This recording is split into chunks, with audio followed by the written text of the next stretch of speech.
This week's theme is applications. So, as you may know, Holochain is a distributed application that also, as a second item, is agent-centric, and that paradigm shift is enabling totally new opportunities. And so, with me today, I have Michael Gusek, who is an expert in AI and thought deeply about what is possible regarding this new paradigm. And the leader in regards to Holochats is Jean Russell next to me. And can you say a little bit more about Holochats? Yes. Sure. So I'm really interested in collective intelligence and think that it's great to form conversations in which lots of people can participate. And so what I tried to seed with Holochats is, here's a topic that's going on this week, and you can create a conversation with somebody else or point to other references that talk about this idea, and together we start to weave some shared understanding of the space. So we've talked about things like responsibility and appropriate technology and ethical computing. And so this week I thought we'd get really practical and talk about applications. When Jean approached me, she actually asked me to talk about personal AI, or what AI might look like when you have your own little agent that does work for you. And I took a step back and I said, well, the current architecture that we have on the internet right now does not really support someone having a personal AI. And there are so many different aspects that need to be taken into consideration when you have a personal AI. And one of those is actually forming the foundation of interconnection between people.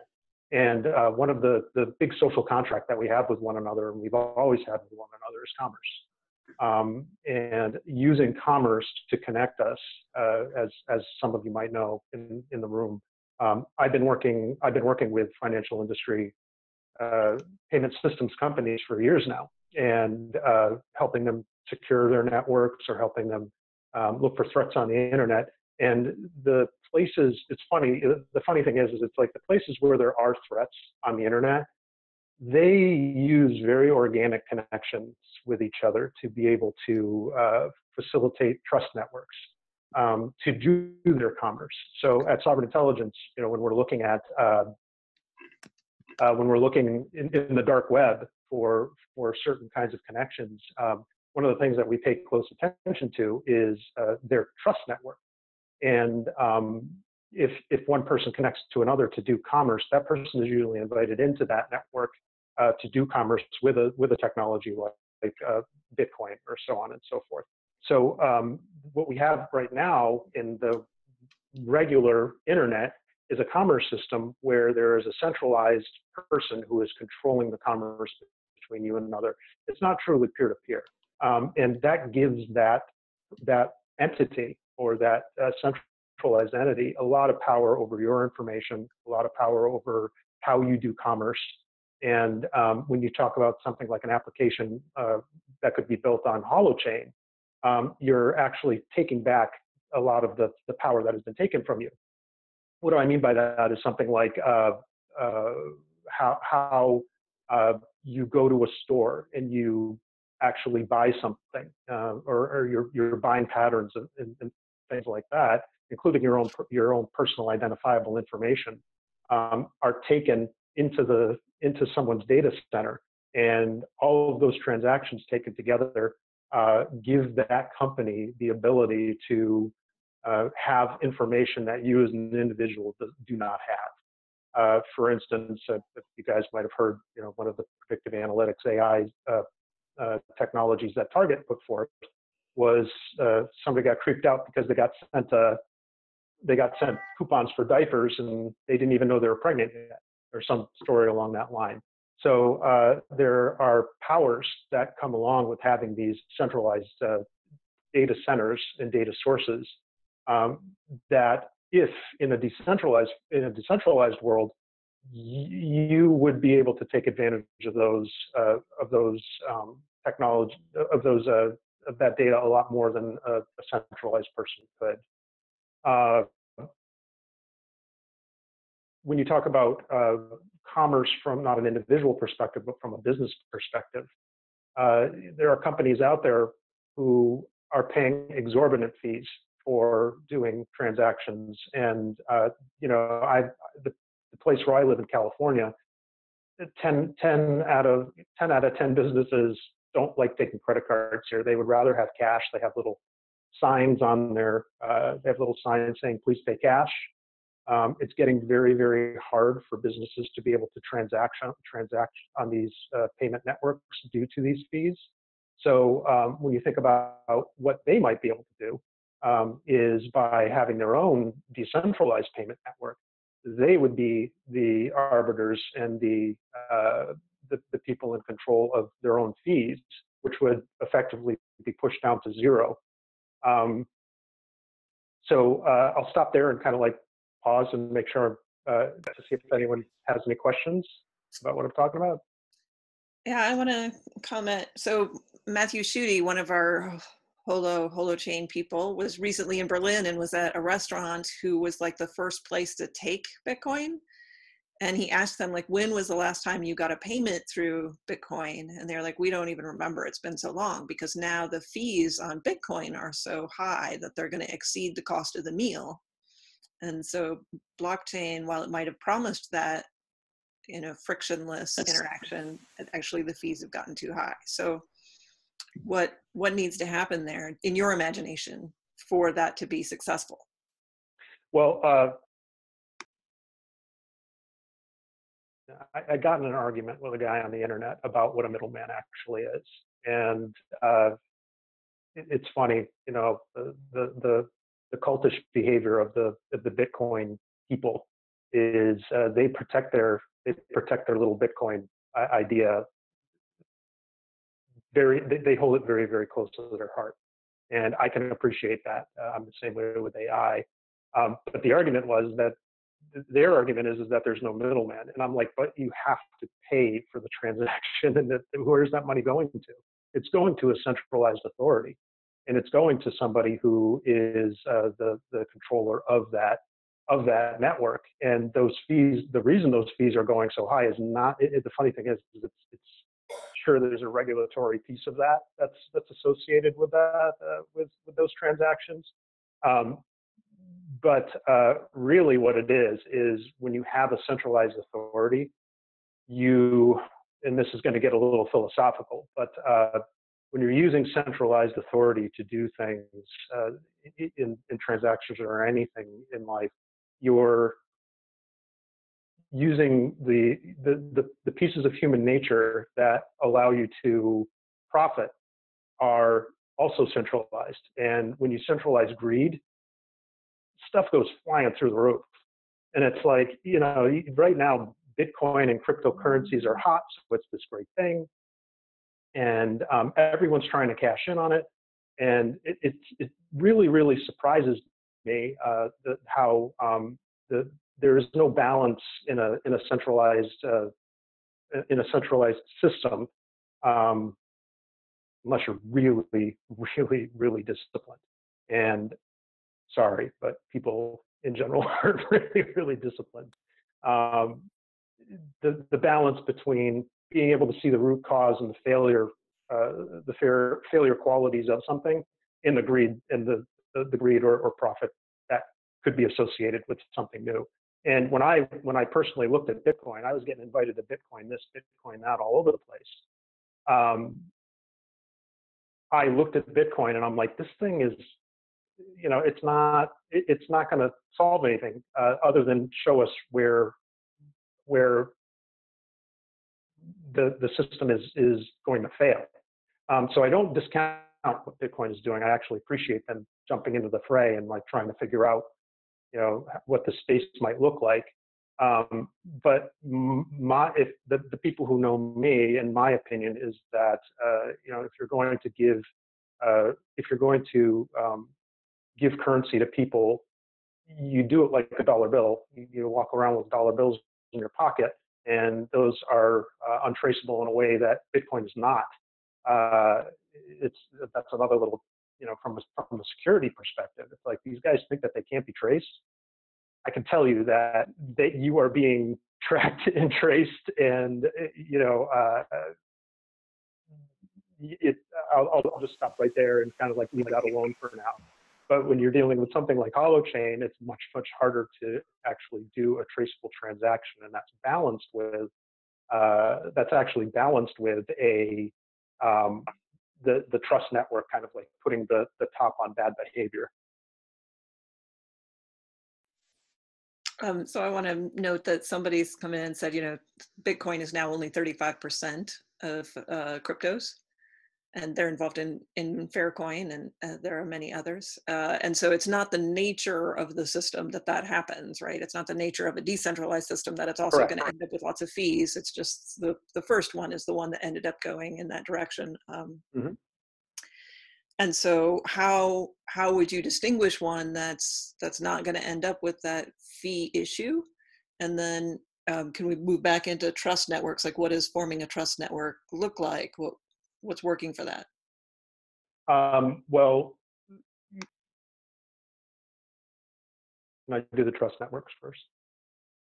All right. So when you're dealing with a payment system, that centralized authority is the bank. Or the company who makes the regulations around that. I'd like to tell a little story about when I first got into payment systems. You have all these people screaming about regulation and how regulation is bad and how we shouldn't be regulating and we have to lift these regulations. Visa's stack of regulations to do business on their network is like that big. So that centralized control. They are being the judge and jury over if you are trustworthy or not. And there are so many ways to game that system. And it's up to the person who is providing the payment gateway, which is like a WorldPay or a Vantiv or something like that. They're the ones who force the merchant to make sure that they are in compliance with their regulations as well as Visa's regulations. And the two major regulatory systems around that is know your customer and meaning customer, meaning an individual or a company, and anti-money laundering. Now, when I was talking about the guys on the dark web, the way that they make it so that they know their customer, you actually have to be part of their trusted network. So it's up to the people in the network to invite people in, which is different than me signing up, trying to get a bank account and having to put in my social security number and having them go through all of these government databases trying to find out if I'm a good guy or not. So when the KYC process or the AML, anti-money laundering process in a payment system that would be more decentralized would be, I'm going to vouch for Gene as an individual, as an agent of this system, to come in and be a node that is going to participate in clearing transactions or so on and so forth. And that is the basis of a trust network from a commerce perspective. So it covers there is and this talks more about, there's an AI aspect to this as well. Whereas there's an agency of AI that can look for, weird transactions going on to make sure that you're not doing bad things, or monitoring the network for people being who they say they're not who they say they are, and so on and so forth. Because there are ways to game the human mind as well. Phishing attacks are huge, things like that. So there is a certain criteria that you can go through to check if somebody is good for a network or not, and you'd be able to do that better in a decentralized way than you could by asking the big bad bank to try and guess who you are. But there's a flip side to that, and Jaideep is asking that question. Maybe Jaideep, can you come on camera and ask it? And he's like saying, when things become decent. Oh, here he is. Yes. Hi, Jaideep. So I'm not properly situated. So, and you need to pardon, I'm very new to this whole holochain and blockchain topic. But more I'm hearing, just now a few minutes ago, you made a statement that now you take back your payment processing system and you take back the control and everything. So the sense that I'm getting and I'm trying to understand is that, especially coming from the enterprise application space, what I believe is that, having such big or focused players bring in the specialization, the expertise, and the scale that is required to ensure the best experience. And as I start taking control back into my own hands, now I need to figure out how to do all of these things, both functionally, but then also the scaling, the security, and all those things. And I'm not able to reconcile in my mind how all these things come together when I am trying to do it myself. And when I say myself, it could be individual, a small entity, small player, whatever, compared to the large players who are able to invest in a topic for a sustained period and deliver the experience that is desired. Mm-hmm. Mm-hmm. So that's what people like me are for, is to help you, put those, put those security and regulatory things in place. But also, I mentioned WorldPay before, and actually WorldPay and Vantiv are the same company now. So they're the biggest, baddest on the planet when it comes to payment systems. They have their own lab, and they are building these types of systems now, so that so that they can participate in this new kind of thinking as well. So they're the experts. They are the experts, and they are going to help. They are going to help this process happen. They want to be a part of it. They don't want to be, they don't want to be caught with it flat-footed. But to answer your question specifically, how do you as an individual handle that sort of without the expertise side of things?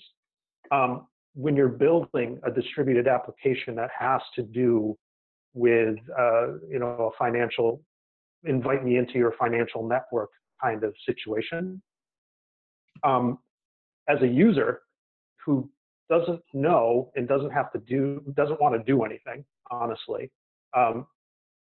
when somebody wants to join the network, there is a checklist that can be presented to you that can say, this person wants to join the network. Are you sure you want this person to join the network?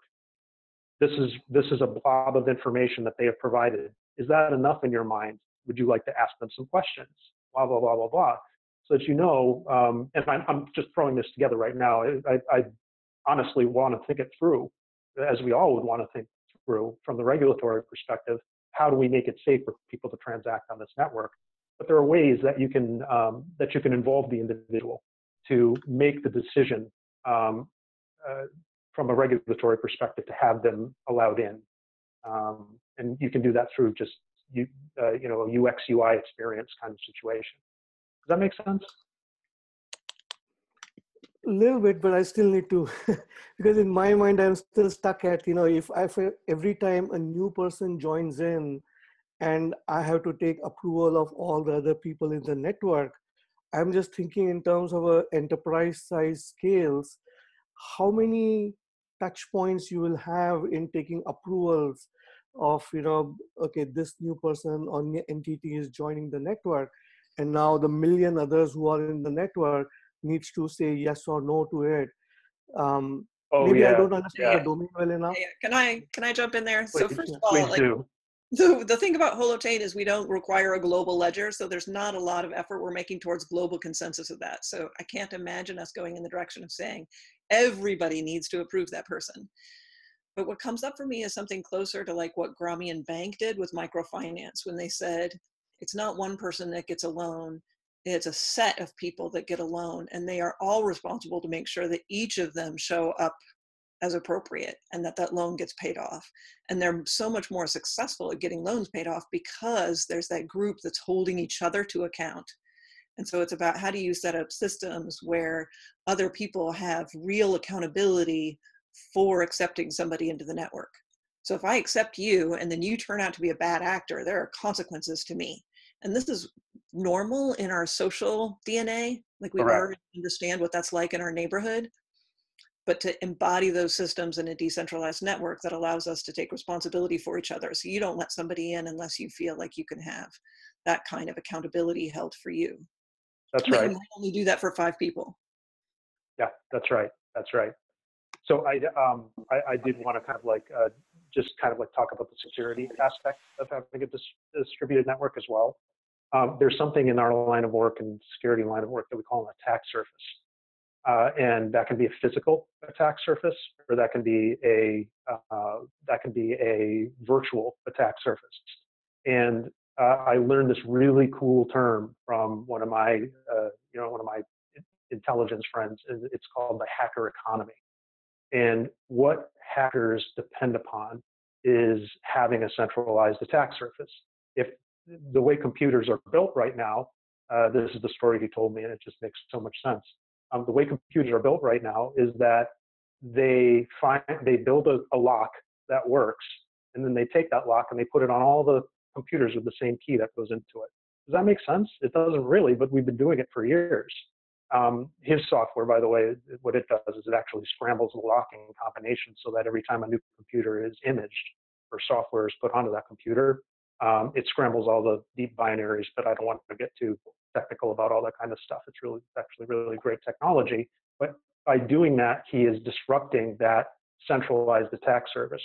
When you looked at that, if anyone had read the article that Gene had put out on Medium wonderful, please go check it out. It's a great introduction to this kind of stuff. There are these little pictures of networks on there, and when you visualize that network and you're looking at this little dot with all these nodes connected to it, the attack surface is that central authority. So hackers are able to target that central authority, even with the next step up, where it's called decentralized, which is more matrix kind of thing. There's still these little centralized areas within the greater network that are these attack surfaces. But if you go to that last picture, it's like you are an individual in one of those, an individual agent in that entire network. And if I break in and grab your password and your special information, I'm not getting everybody's.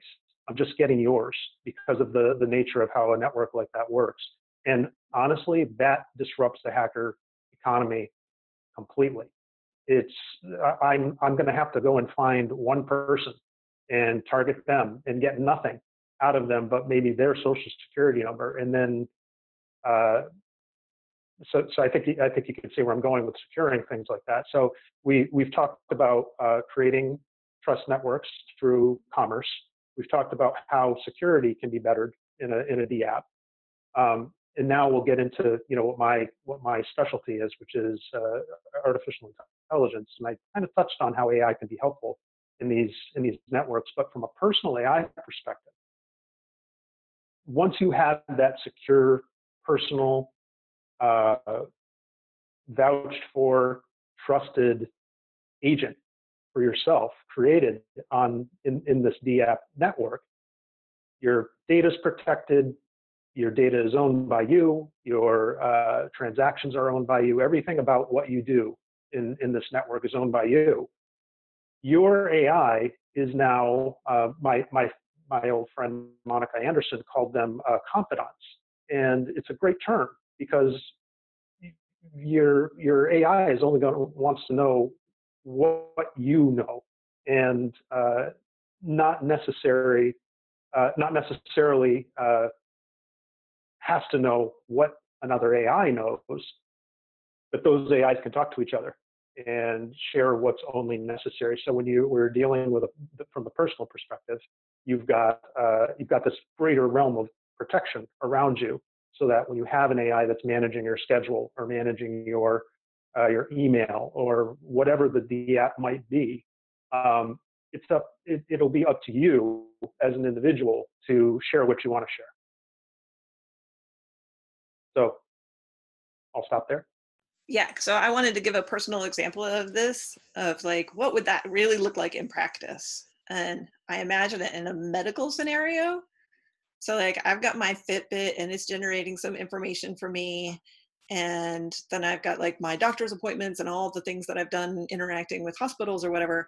And because I own that information, my AI can go through my medical information and know, oh, you've got a doctor's appointment coming up this week. This is the information that's going to be relevant to my doctor for that. Or I need to be careful about eating these foods, or right, like it can respond to my needs, and also then be able to say, here's what I'm willing to give permission to from my doctor here to look at, or I'm traveling, here's the doctor where I'm traveling that can help me with my issue, right? What an AI needs to learn, and what an AI today and in the future, what an AI is going to need to learn is context. And contextual information about you is one thing, but being able to take advantage of the common information that you want to share in the network. What's a good example of that? The medical scenario is a great way of thinking about it. What 23andMe is doing right now is they're collecting all this data. They've got this huge data store of all of this genetic information, and they are able to make predictions about what's going to happen from a genetic perspective with their AI, with their predictive AI, with their evolutionary AI. You, as a member of a trusted network, are going to be able to get those facts and get that information via your network of distributed artificial intelligence and profit from that, instead of the companies like 23andMe who have it's impenetrable right now. You don't know what they have. You don't know if what they're saying is the truth or not. You can trust them, but I would rather trust someone like you, Gene, to share that kind of information than with some faceless unknown. Right. So again, like I have a particular condition, factor V, which means that my blood tends to coagulate very fast. And so being able to share, like giving permission to share information about that with a trusted network about what that condition is and what I'm doing to treat it and how others, and then get information back, would then be helpful to me, right? As who's making what progress. There's also a program or a project called the Vendor Relationship Management Project. Doc Sales is one of the key person there. And that is only able to do that if you own your own data. And these distributed apps are more or less enable you to own your own data. And then you can then have that relationship, create that relationship and say, yeah, I am now interested in a new car. These are my conditions. And then the vendor is coming to you because you have requested that, and it's not owned by someone else. I just saw something really fascinating pop up on the screen from a question perspective. Do you mind if I talk about that real quick or bring it up to the group? Sure. So I saw someone say, what if your, paraphrased, what if your personal AI or you are hacked and that person gains control of some unknown gains control of your personal identity, your personal AI? Well, first of all, there is endpoint security that is being built right now. That's more device centric. That is, like I was talking about, my friend, the CEO over at this company called RunSafe.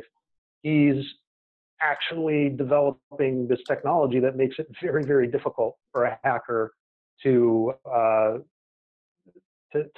break in, like a hacker might be able to break in. The other side of things is that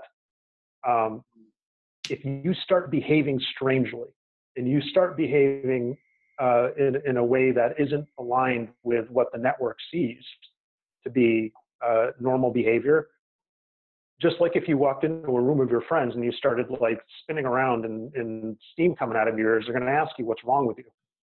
So it's like that's what actual AML technology is currently, but it's in a more centralized form. It's looking at your transactions that are going on, how you're interacting with the network of payment systems.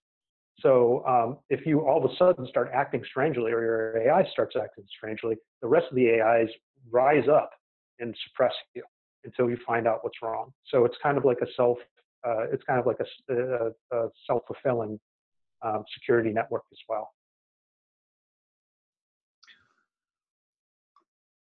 I would like to open up to other people to ask questions, and if you want to voice it, please come on camera and join the conversation.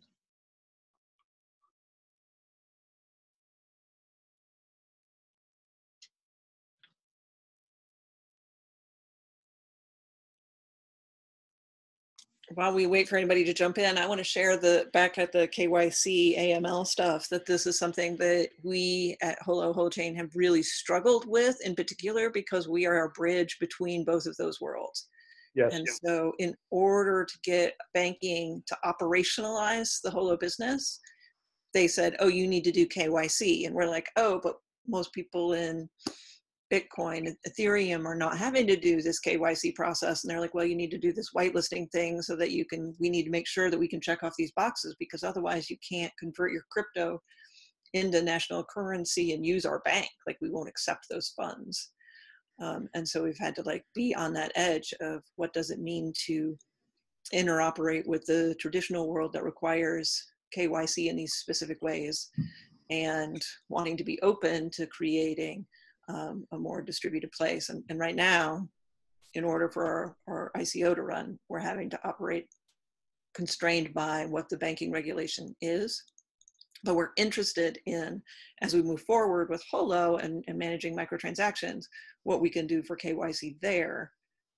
As you were talking about, Michael, around Yes. knowing each other and creating micro accounts. And then as your trust builds, then your credit balance ability also expands.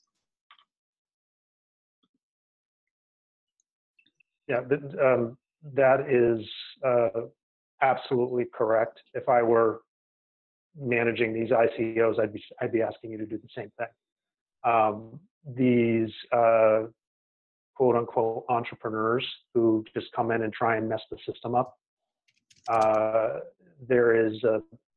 feel that there is a better way than just trying to come in and break things. Understanding why things are in place and understanding why older technologies might be there, and learning from those older technologies is, to me, much more wise than trying to kick them into their grave. A lot of systems, I don't want to anthropomorphize them too much, but they're scared right now. People are scared, and organizations are scared. They can be scared. They behave differently than a human might behave when they're scared. But they are scared, and we're not speaking their language. I've heard some of these things being, some of the things that we're talking about. We were called, we on the edge are called a cult. Like, we're not a cult. If anything, the way you talk about capitalism, you're a cult. It's like, come on. But there is a bridge, and bridging is so important especially when you're dealing with financial systems, especially when you're dealing with these technologies that are coming out of Stanford, coming out of UMass Amherst, and all that kind of stuff. I mean, these information technologies are well beyond. I mean, we've known about a lot of them for a long time, but they're well beyond what people's normal understanding is of processing information. We've been taught for a very, very long time about, reducing, like making things smaller so we can understand them, cutting them up so we can understand them. Now we got something like these decentralized networks where making them bigger actually makes them better. And that is such a phase shift for a lot of people's thinking. And you're seeing these conversations start popping up everywhere in business. Sorry, I just had something pop up on my screen. I lost you guys. That might be my next meeting. Oops. No, okay, I'm back. Sorry about that. Go ahead, Gene. You want to put us back on track?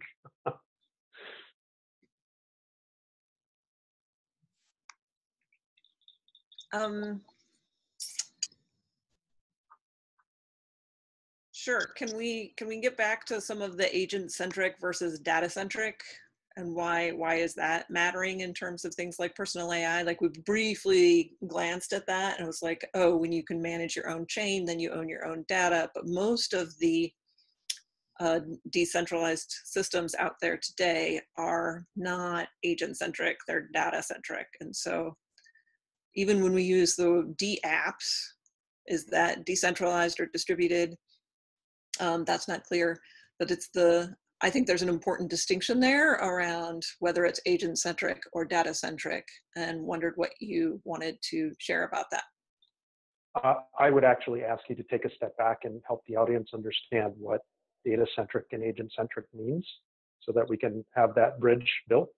You and I talk about that stuff like it's, bread and butter, but it's not to everybody else. So could you take a step back and kind of give your take on that? Oh, yeah. I mean, part of me wants to go back, way back into some very philosophical thing about what is the nature of reality, and is it determined by the data at hand or the perceiver of the information, or other models. But I'll zoom a little bit closer into practicality and say agent-centric means that the person that has a chain of information and that's checked, and it becomes, in our system, in Holochain, it becomes an immutable record of that person's interaction, as opposed to something out there that everybody has agreed to. That's the core data stream. So in blockchain, we've got the general ledger and everybody is verifying, oh, that information there, that's the data. That we've all agreed that happened at that time. And everything else is thrown out. And everything else is thrown out, that's right. Which is a big difference to Holochain. Please continue, Jean, sorry. Oh no, you interrupted, now it's yours. You have to continue. Okay, I'll try.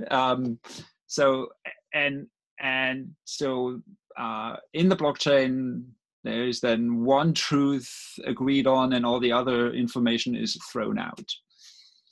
With decentralized and Holochain, and that where the holistic aspect comes in is there are different perspectives to things, and is the example that often is given is that well, if you look through one eye, you have one perspective. If you look through the other, you have another perspective. But if you open both eyes, then you have depth and you have a different view on things. And one example that people are working on developing is Wikipedia that allows for different views on data. So we depending on your viewpoint, there's a different reality, and being able to do that and implement that through, because we are agent-centric and not data-centric. So I think that actually, that's funny. I just saw Jean say what I was just about to say. You can do personal AI in both scenarios. Both have their strengths and both have their weaknesses. But when they work together, data and agent-centric stuff, you've got a much more robust way of dealing with information.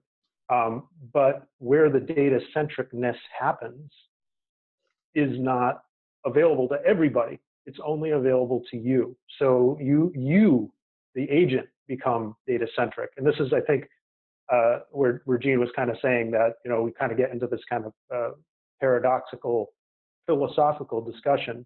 But really what it comes down to is, are you using the right tool for the AI job, or for the data or information system job? I mean, it's from a holistic perspective, you got a screwdriver, and from a data-centric perspective, you have a hammer, and you're presented with this problem where there's this screw in this board, and you can take the hammer and slam that screw right in there, or you can use the screwdriver to be a little bit more elegant with it. But there's things that you'd want to use a hammer for where you wouldn't want to use a screwdriver, where, you know, you're presented with a nail. If you're using a screwdriver, you're not really going to get very far with it, but if you use the hammer, you'll definitely be able to deliver it. So part of having an enlightened system is being able to put things really where they belong, instead of thinking that, you know, there is some universal one way of doing things that a centralized agency tries to make you believe.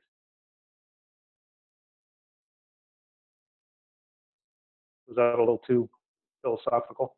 No, Okay. works. Absolutely. Gene, did that help with kind of like what you were getting at, or was I a little too high level? No, that was good. I would love to have a practical example, you know, like I did with the medical, here's what that looks like. Do you have like an embodied story? Like what does that look like in practice, to have the depth perception perhaps of both data-centric and agent-centric? Like, can you give me a sense of like lived experience? Well, the problem is what we're doing right now. There isn't really much lived experience. There's only practical understanding of what regulations we need to follow. So I'll take a step back and we can talk about the AML side of things, the anti-money laundering side of things, and how big banks do it today, and how you might be able to, how it would appear on a network like a Holochain network, what that might look like. Right now, there are systems that are collecting all of the transactions that are coming from stores, that are coming from all these payment systems, and coming from how you're writing checks at the bank and how you're doing wire transfers and all that kind of stuff. And they're dumping it into one centralized location, and they're running AI on it and saying, look for something that is out of the ordinary, and tie that back to, after you find a pattern that's out of the ordinary, tie that back to an individual, and see if that individual is matching that pattern. So when you're dealing with a holistic or a holochain-like way of dealing with this, when you're doing a transaction with a person, it is more person to person, first of all. So when you're doing a transaction with a person or a business that's been invited into your trust network, if there's a transaction that's out of the ordinary between you two, that's okay, because you're, you know, you might be selling somebody a chair or something like that.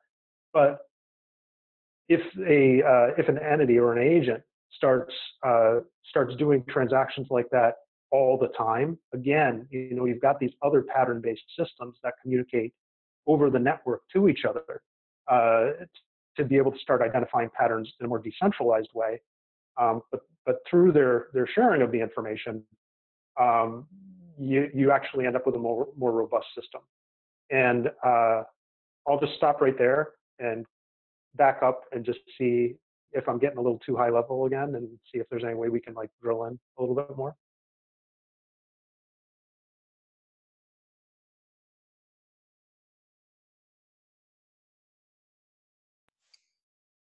So I don't of course understand all the things that would normally happen, like when you talk about AML stuff, but I know how Holochain works, which is that both sides have to agree to the transaction. And so to me, that's a piece of it too, is that you can't just send money to anybody, right? Like, I think the way that Ethereum works, like right now for our whitelisting, we have to whitelist somebody's address in order to receive money from them, because otherwise, if I wanted to make you look dirty, all I'd have to do is send you dirty money. And then it would end up in your account, and now your account is compromised. Right. And so that ability to like, hey, I want to make a transaction with you. Are you okay with that? And you saying, yeah, I'm okay with that. And now we both signed that we're okay with it. That's when the transaction can happen. That to me is a piece of what Holochain can enable. But it doesn't yet address the like anomalies, or the anomalies that become patterns that could be money laundering, which would be like, what is that? Like tons and tons of tiny transactions, like large volume of tiny transactions that add up to something significant, or one single transaction that seems like an anomaly. It's actually both of those things. Both of those things. You know, Right? yeah, you're dealing with a more emergent system when you're decentralized. So when something reaches a threshold in a brain cell, it's different than when one becomes two, when you're counting. You know, it's like you know, the threshold of transactions is much more important.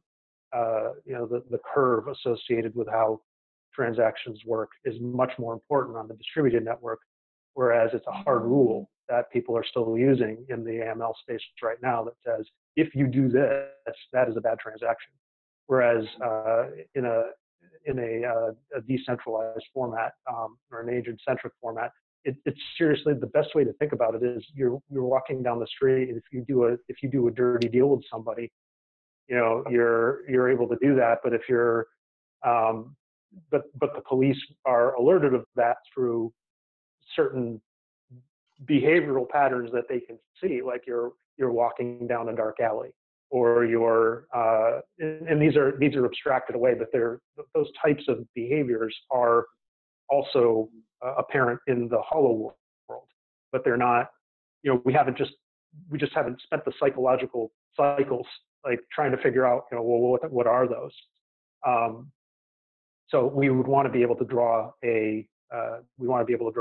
up what some weird behaviors might be in a decentralized format, which might even help Holo have these types of communications with, you know, with the world pays of the world and the regulators of the world.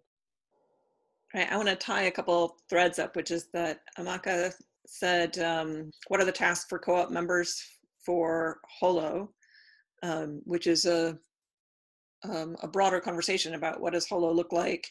And it is designing towards a cooperative, but it's not a cooperative yet.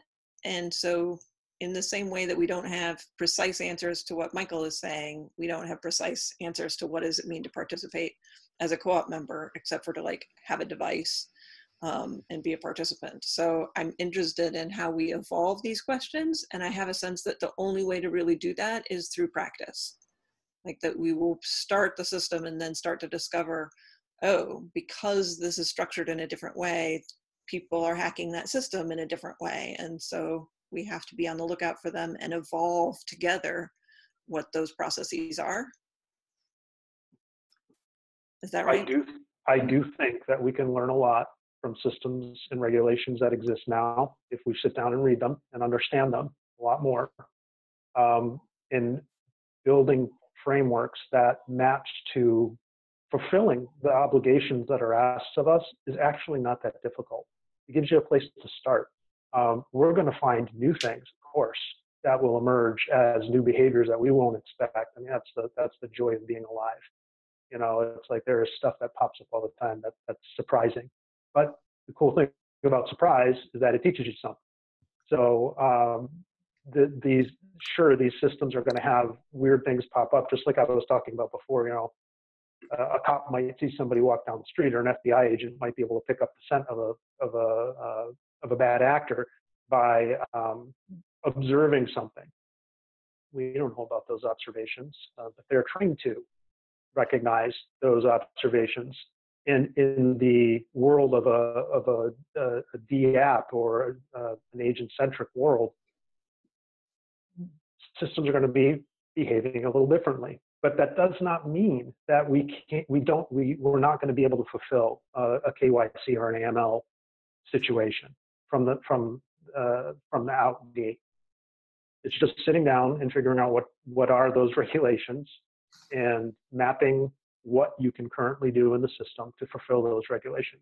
Like an AML system, you know, when you're doing AML, if somebody behaves strangely on your network, you have to fill out a certain form and submit it to the SEC, and you can automate that process. You know, a lot of banks are spending a lot of money, and they're doing it physically. Like they're going on Google and searching for this person to see if there's any weird stuff going on. I mean, that's all they're doing, you know, and I can grab the Bing API and throw an AI on the end of it and say, extract all of these entities and put them in the list, draw some context around what this person does and put that in the report and send it off to the SEC. And that's something that AI can do today, and it can do it better than it used to be able to do it. And it's things like that if we understand how to do that, we don't need human expertise to do those types of things. We just have our own little special AI that helps us fulfill those things better and faster and quicker than even today's banks can. And in regards to the Holo cooperative, we invite you to join the journey. One of the greatest things is that we are at the beginning, and so you can make a big difference. And so I posted again the chat where these discussions are happening. So join us there and change the world. And Salem is asking, if there is no universal truth on the Holochain, how do you solve the double spend problem, for example? There is a universal truth on the Holo network. For these kind of transactions where you need the universal truth. Yes, the difference is that the universal truth is agreed upon through different means than they have been agreed upon in the past. Scientific consensus is drawn in a certain way that's more organic than political consensus.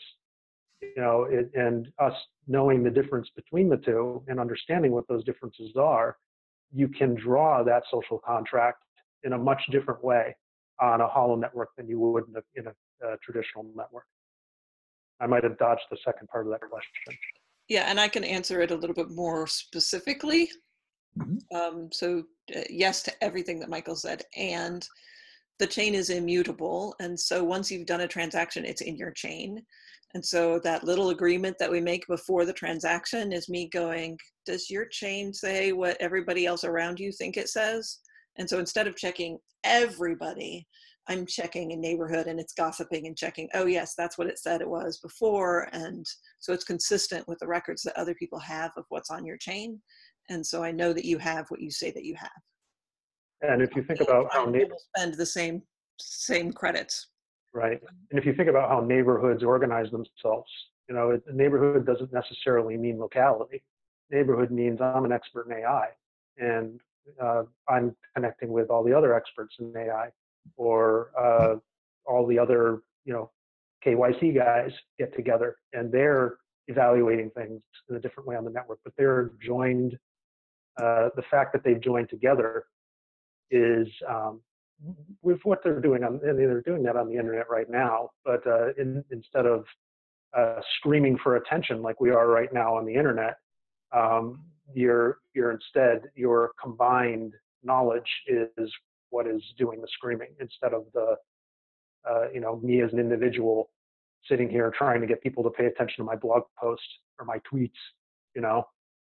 I posted a couple of links to more information in regards to apps on the Holochain, so that may come handy if you want to dig deeper. Yeah. I would also like to say, if anyone ever wants to have an in-depth practical discussion about how to do KYC and AML in a decentralized way, I'm like flying here, trying to throw in as much information as I can, but it's different. If we had a chance to sit down and enumerate this stuff out and map it in a knowledgeable way, I'm always open to do things like that, because I do believe that this type of technology is the future of transactions. Thank you, Michael. I also dumped a link in, and it's to the Holo green paper, which has towards the end all the typical attacks for Bitcoin and why those are not a concern for us. We have 5 minutes. Any other questions?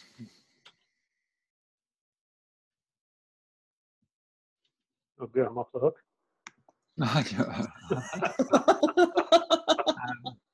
Gene, you may want to say a couple of things about what will be the next Holochat.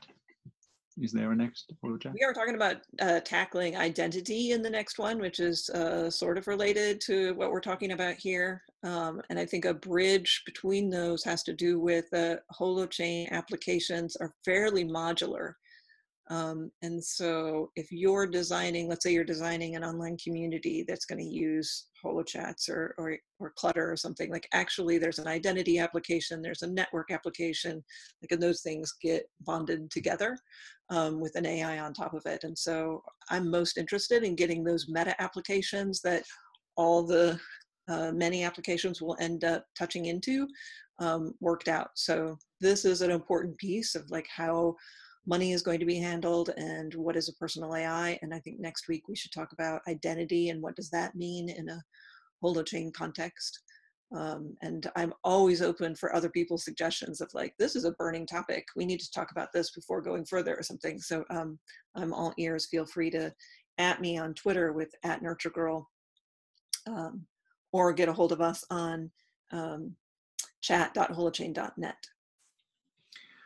And there's a question by Amanda. Thanks for the in-depth look. And what is most important to be paying attention to when considering our app development? What is the best next steps for us, potential Holochain app development teams? So number one, go on the chat itself and ask exactly that question, and people are tracking that and we'll get back to you. Number one. Number two, if you're close to, there are meetups happening and hackathons happening. Next one in the Bay Area is on Tuesday in Oakland at the Impact Hub 6 p.m. Where we are also going into development. And so there are tons of information as well. There's like a development guide out there. So go into the chat and ask there. Jean. Yeah, so another question from Amanda is, do all Holochain apps use Holo Fuel? No. Holochain has no native currency. And so Holo uses Holo Fuel. But we intend to create other currencies on top of Holochain and are open to having other people create currencies on Holochain. It is not one currency model because that's not how we believe these things work. So you can have a currency per application on top of Holochain, or even several.